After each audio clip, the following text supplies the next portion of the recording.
for us. He means in your term instead of our perception. We are in the whole world, which is definitely not fun. Correct. Okay, from my perception, the way I learned it and the way I apply it is psychology is the study of human behavior.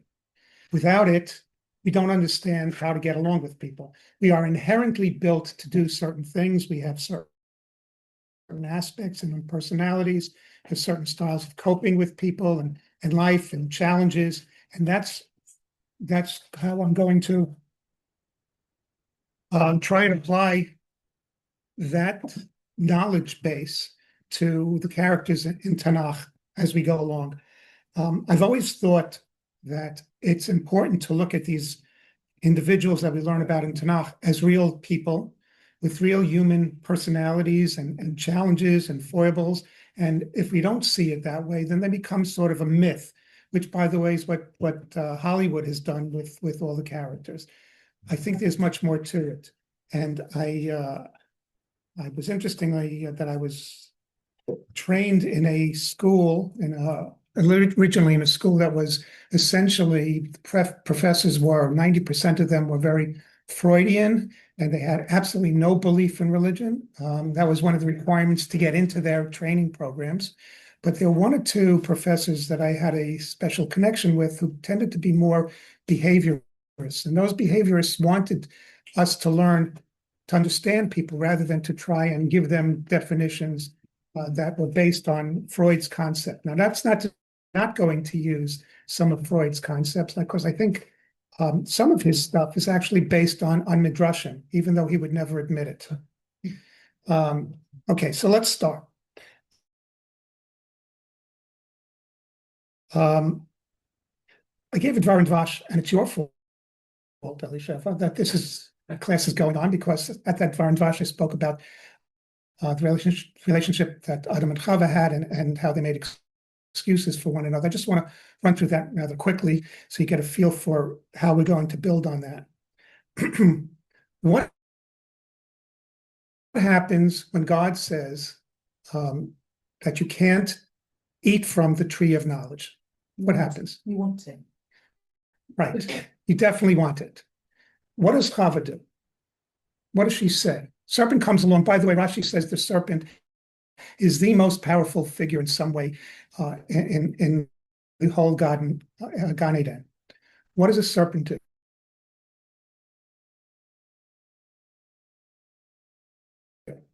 Comes along and, according to Rashi, become his wife, and he'll be the most powerful over even humans. Okay, it says, Eitz hadat tovara lo tachal mimenu. Ki biyom achalcha mimenu mot tamut. God says, from this tree of knowledge, it's not an apple tree, whatever it was, good or bad, you should not eat from it, because the day you eat from it, you're going to die. Serpent comes along, and what happens? What does Chava say? Right. What does that say? What does it teach us? Just repeat that for the recording. Okay. The Chava says, don't touch it. That's what she heard. Why? Why did she change it? What's that? In Manchester, she wanted a chumrah. Okay, that's the point. It is a chumrah. Why did she choose the chumrah? An extra guardrail, like matzah? Okay, it's an extra guardrail, but why would she choose that, knowing what the specifics are? Maybe she already put that gather, that fence in front of her to not make it easy. And she needed something. She was scared that she would succumb, and therefore she, as it were, put a yellow. There's a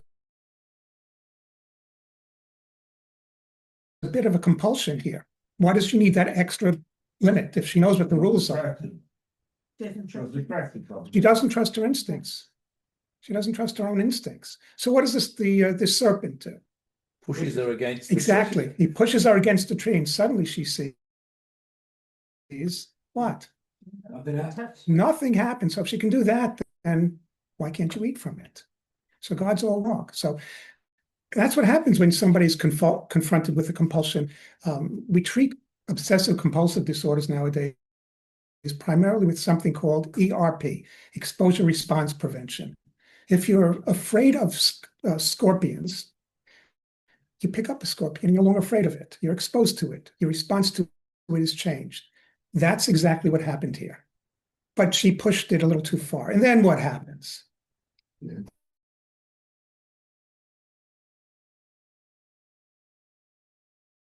Tells Is what? Why didn't you listen to me? yeah. Not quite that way. He says, where are you? Is that hiding? God says, Ayeko, where are you? Ayeko, Ayeko, but that's a whole nother shir. Where are you? What's the response? You were naked. You were embarrassed. Yeah, who told you were naked?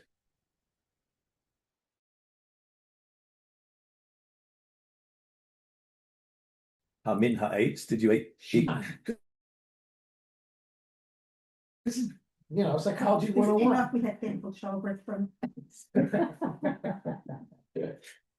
Exactly. It's always blaming somebody else. That's a defense mechanism. Freud was the one who first put together the whole idea of defense mechanisms. So let's look at just the fact of that there's a projection. It's the first defense mechanism. There's denial. We'll see that in a minute with Cain and Abel. There's no immediate responsibility taken.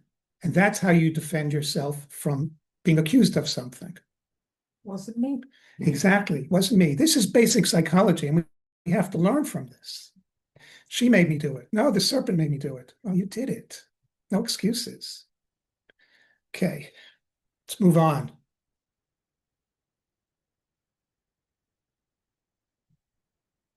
Cain kills Hevel, based on jealousy, apparently.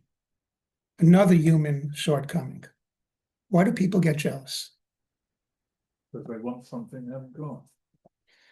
Right? They want something they haven't got, but that and more. They want something that somebody else has got. Right. They don't want them to have it. They don't want them to have it. Why? Why wouldn't they want them to have it? There's some shortcoming in their personality. Well, keep that in mind. They just don't feel content. He said, "Hu asher sameach b'chelko." Well, if you're not happy with your portion, that says something about who you are and your personality. We'll get to that. And maybe also he was the first who wanted to bring an offering to Hashem. It was his idea to bring it. And Yes. his was not accepted, but the heavens was accepted.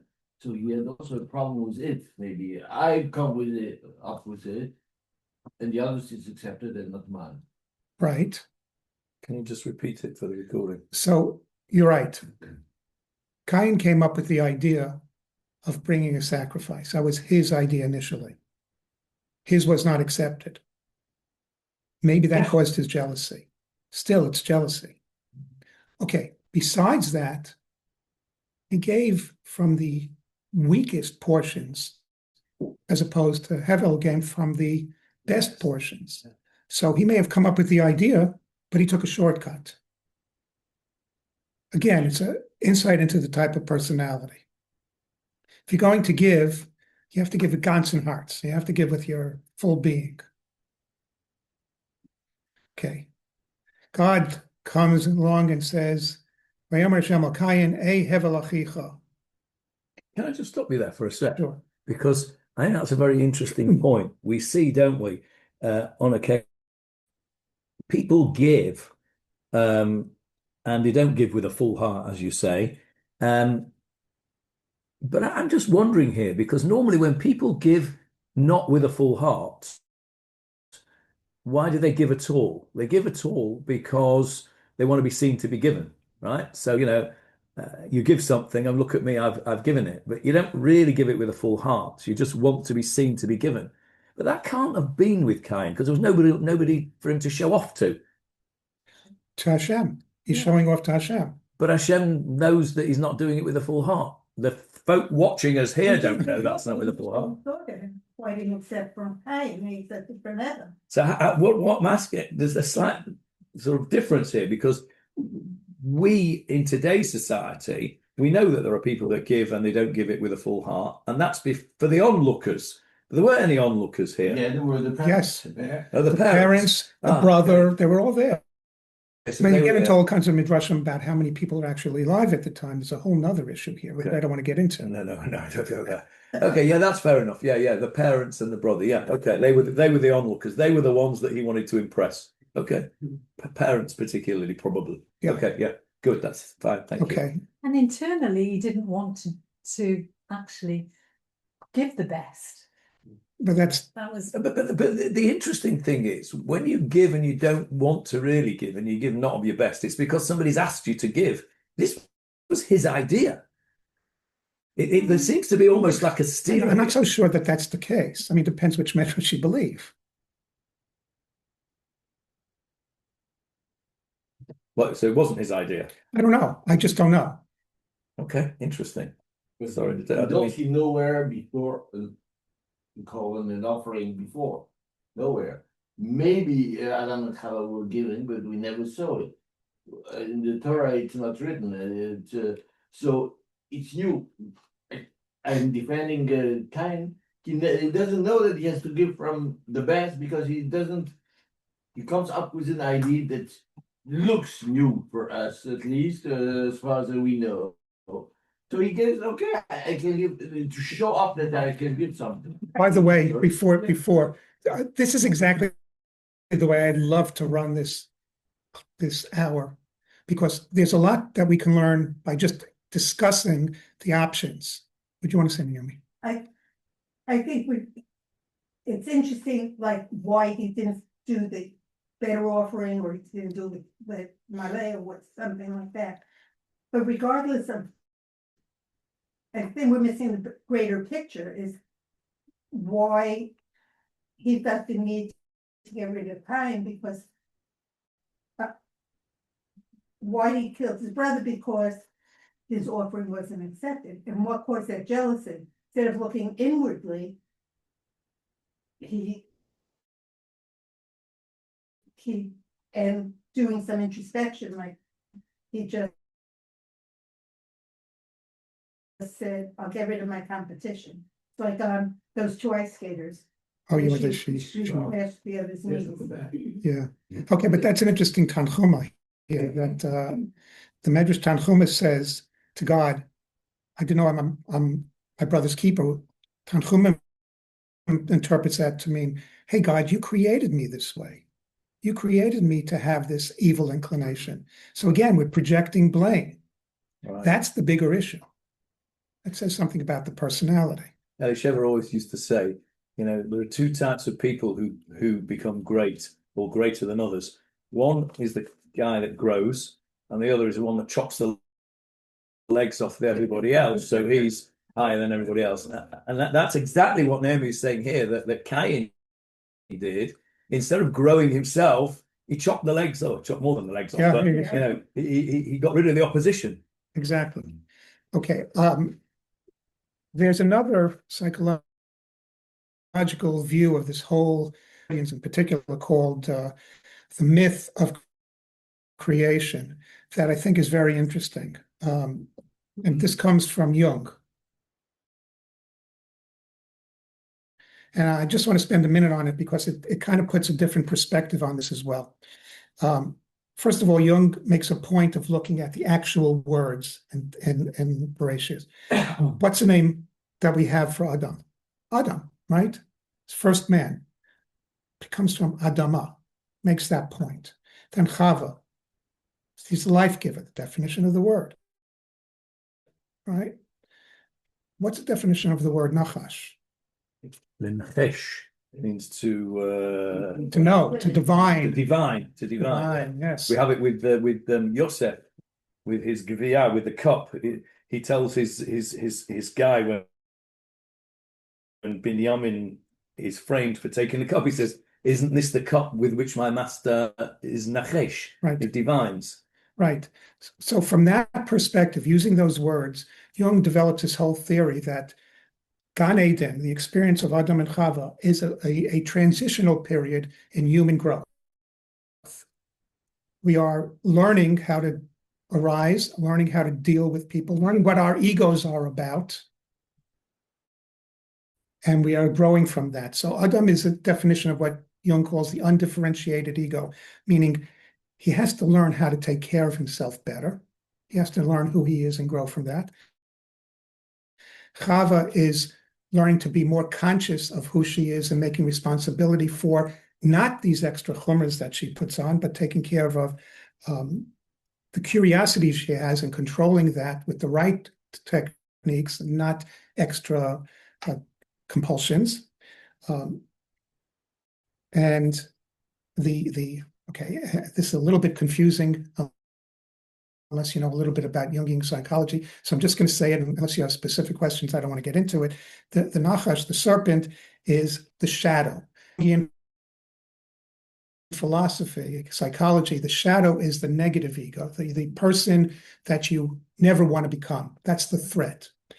In order to grow from the Gan Eden and have a real life, you have to be able to go through this whole process that we see here. I don't get into the specifics of what he says about the first murder and how that's an extension of the shadow, but suffice it to say there's some interesting stuff going on here psychologically that's a little complex, but we're going to leave that for another time. Yes. You have anything to say about the parenting? They saw this sibling rivalry just when they were adults or all through their family structure? Is there any kind of... Actually, I have a lot to say, but I wasn't going to say it today, so I'll tell you a little bit. What's the first love story in Tanach? Yeah, okay. No, yeah. Maybe Adam. No, The- not the- from Chava. They were forced together. It was a big marriage. But you have to know. I think the first time it's mentioned is Yitzchak and Rivka. Right, the first time it's actually mentioned is Yitzchak and Rivka. I agree with that. However, I think the first love story is Adam and Chava. What do you think, Sal? Well, because she was born of his body and he looked at her and he basically said, I love this woman. Where is it?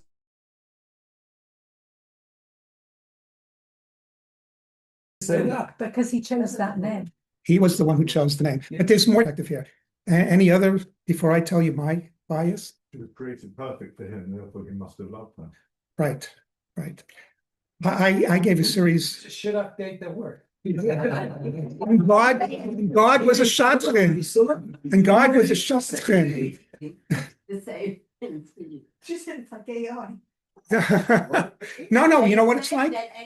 Creating, like these people fall in love with somebody on a computer because they work out exactly what you want. That's from that perspective, yes. But I have to tell you, as an aside, I wrote a book called The Shidduch Crisis: Causes and Cures.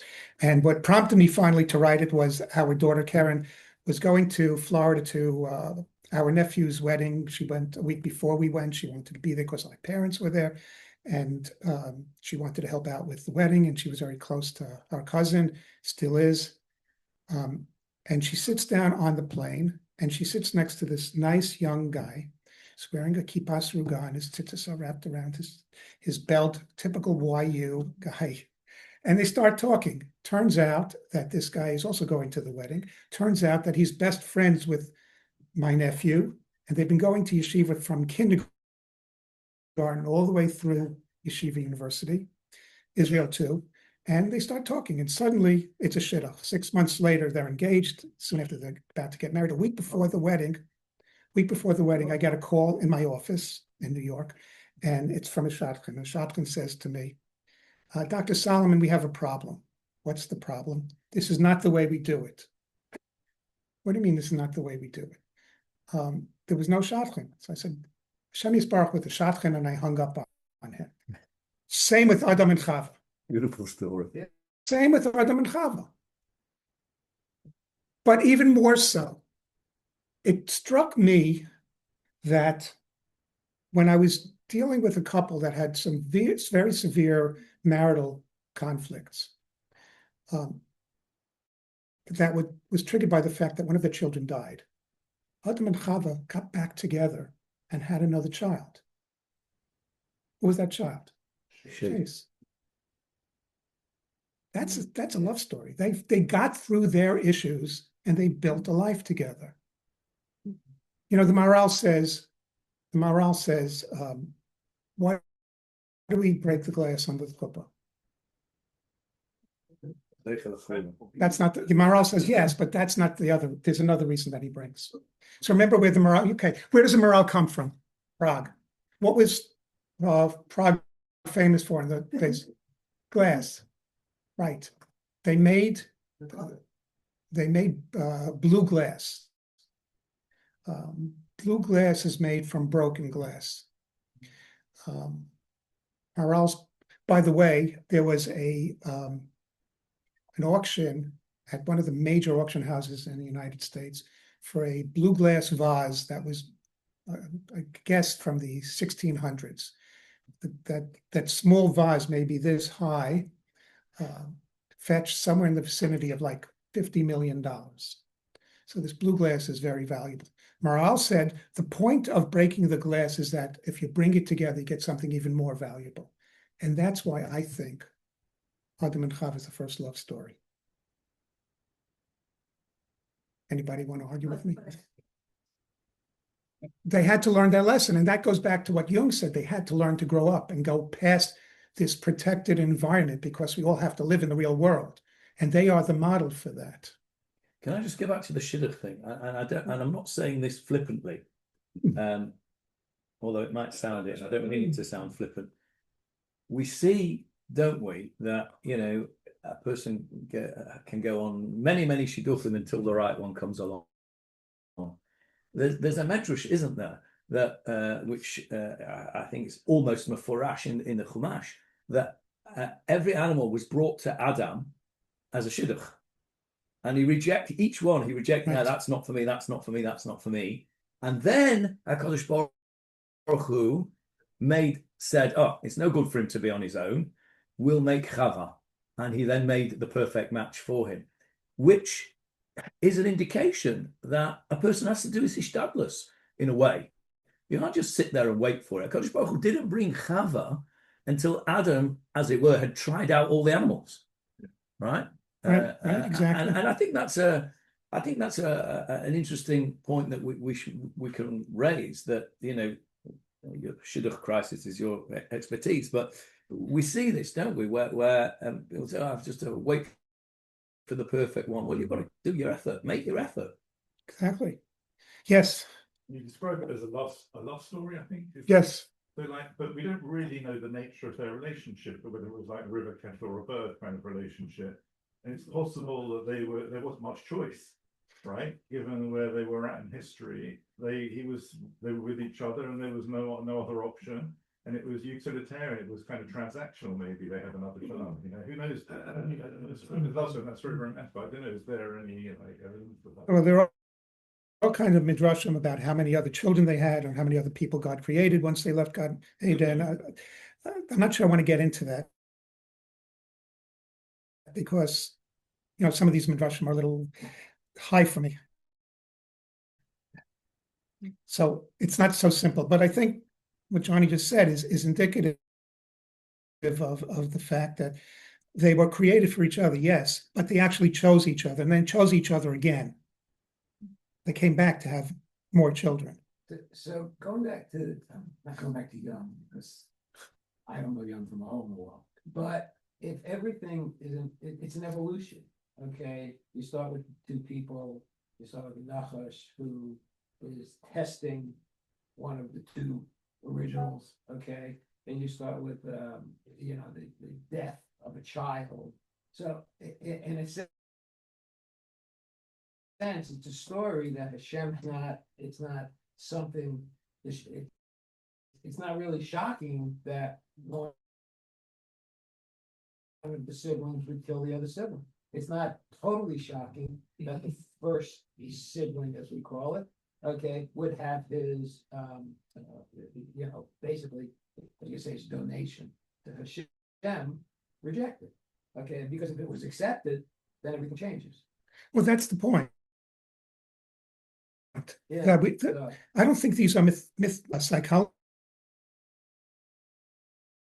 I think these are figures who probably very much existed in the way it's described, and we are tasked to learn from them to be better humans. Yeah.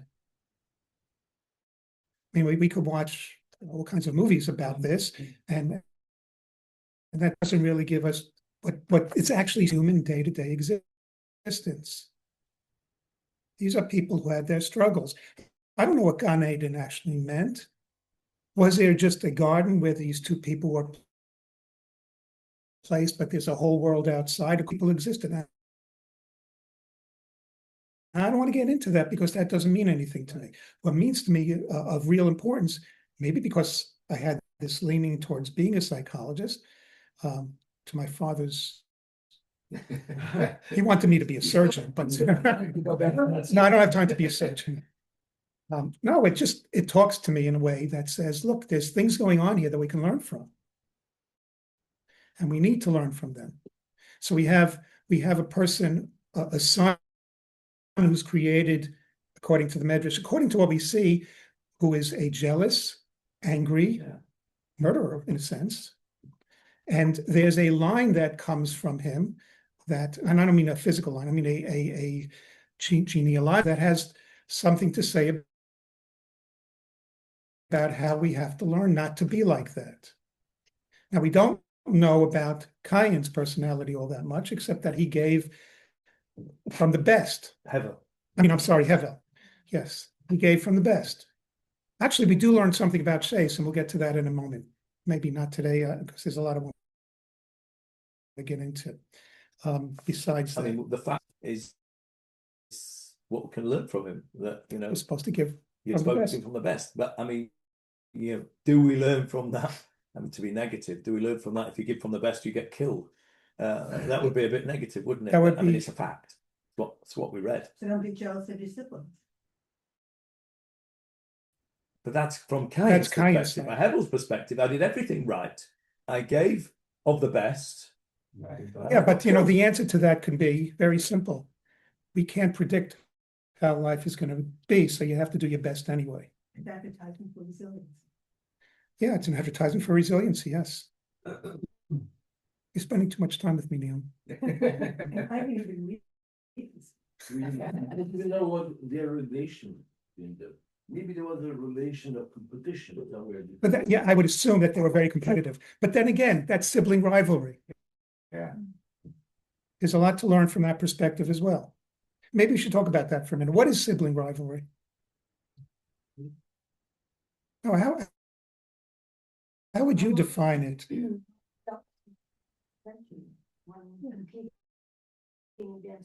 Competing for attention from the parents. Right, okay, so that's a standard definition, competing for attention from parents, and that's the story here.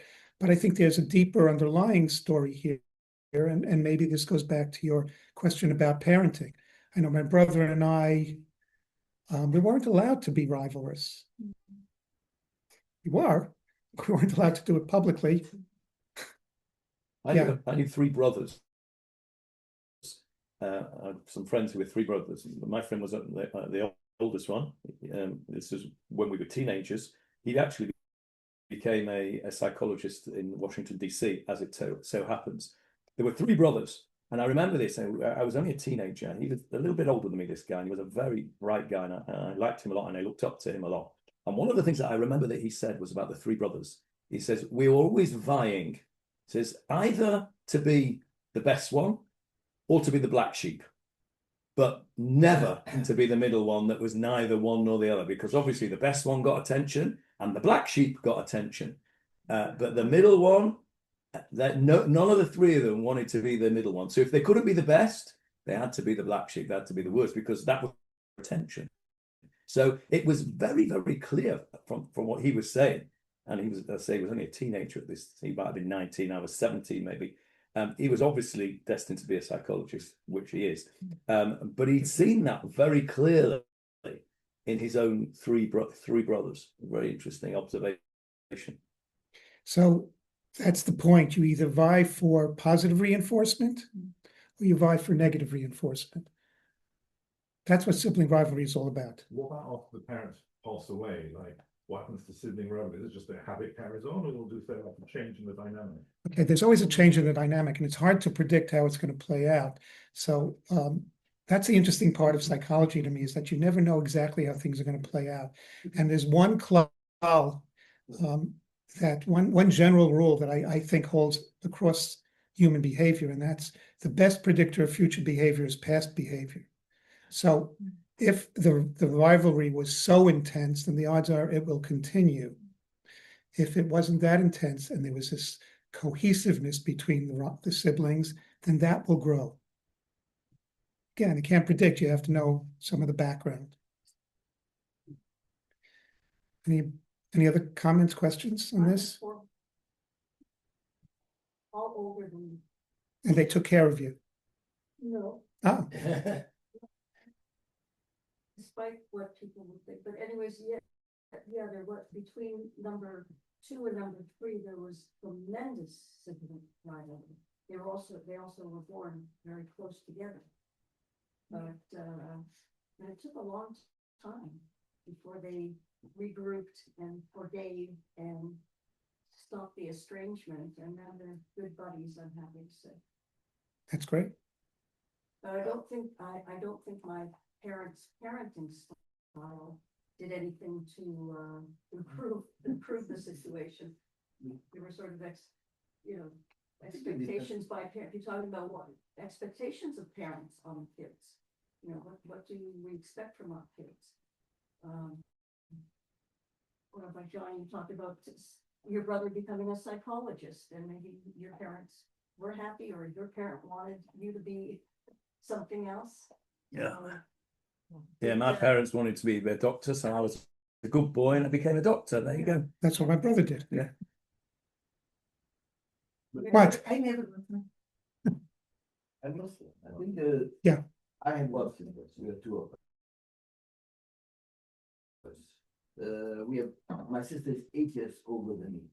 Because there's such a big gap, we were never rivals. We were, on the contrary, my sister was almost the mother in a certain way to me, because I was the little brother, and so I had 3 girls very close to each other.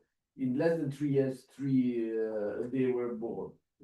There was a rivalry. It's clear. They are very good friends, but it's clear that somewhere everyone wants to show the best attention. It depends also from the position you are, what the difference is between the gap of ages plays a big role in it also.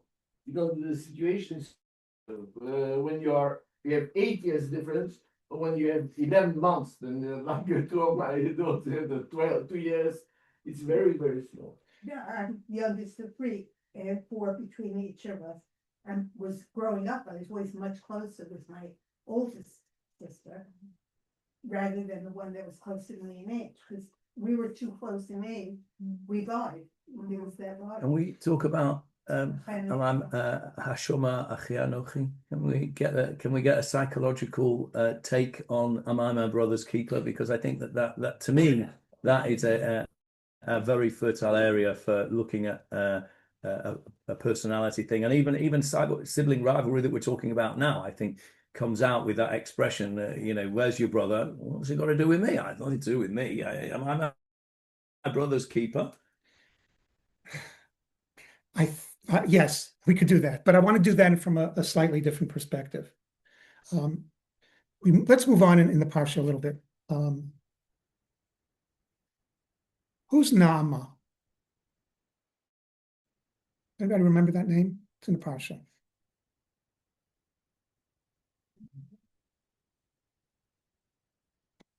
No.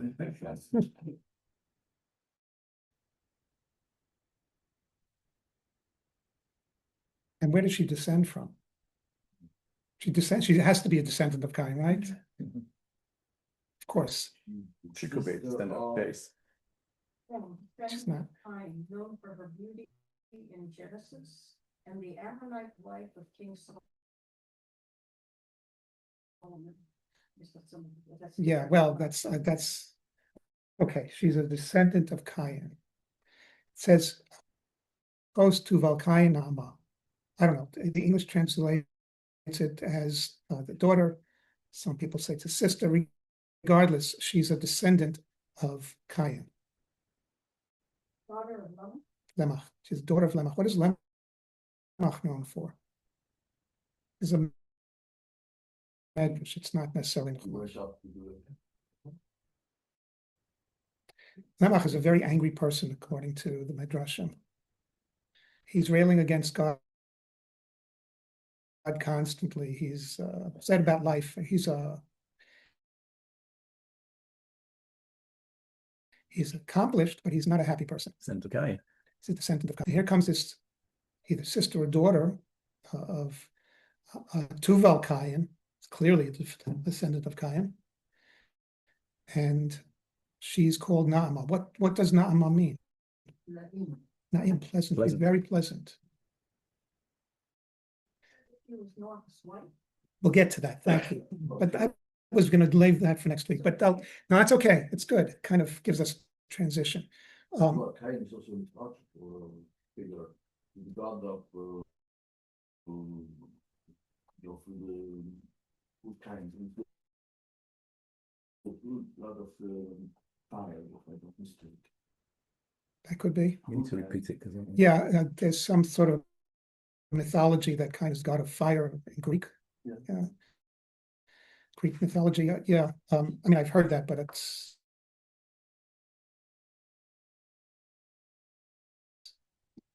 not of a fiery person. Okay. What can we learn from Naamah? What is that we're being told about this person who has ni'imut? she overcame her genetic predisposition to anger. Okay.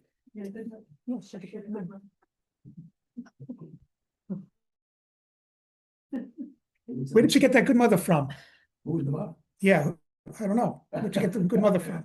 Because I don't know who the mother is. I haven't seen anywhere any midrashic explanation or It had to be, I didn't do the birth. no, she's fourth. Her mother was from the line of Chase. I didn't see that anywhere. Well, I mean, Could be. if we're going to go down this theory, we can say her father was from the line of Cain, who was angry and violent, and her mother must have been from Chase, who was much more positive character, and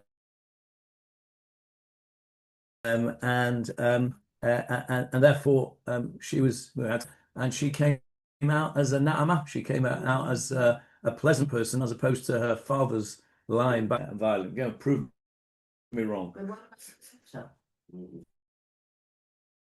It's nature nurture. It's like, it's not only genetics that influence and develop a person.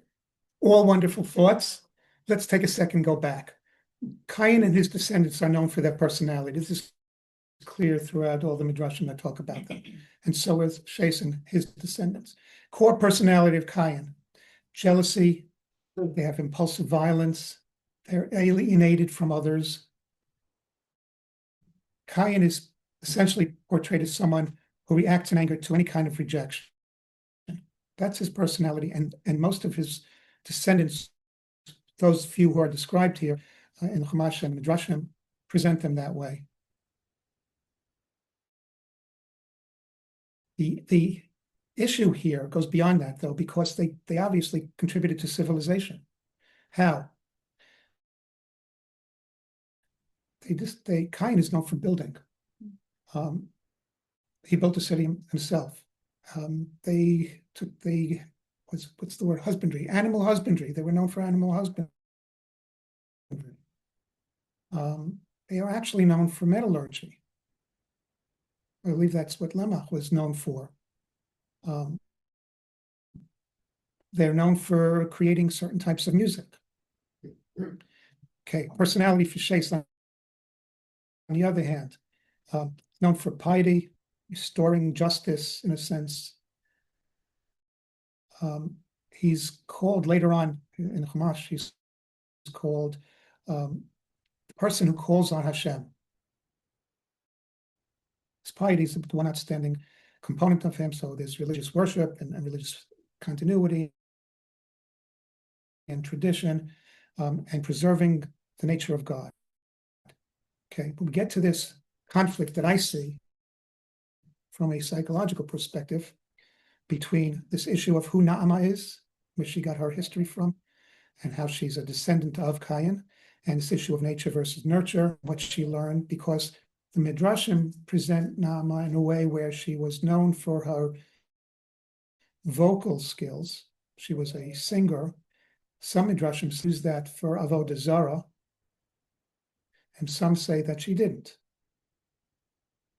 Now, the catch here is, which will be continued some other time, according to most of the major Midrashim, this woman, who may have been known for Avodah Zarah, comes from this highly conflicted historical genetic background, ends up marrying someone from Shes.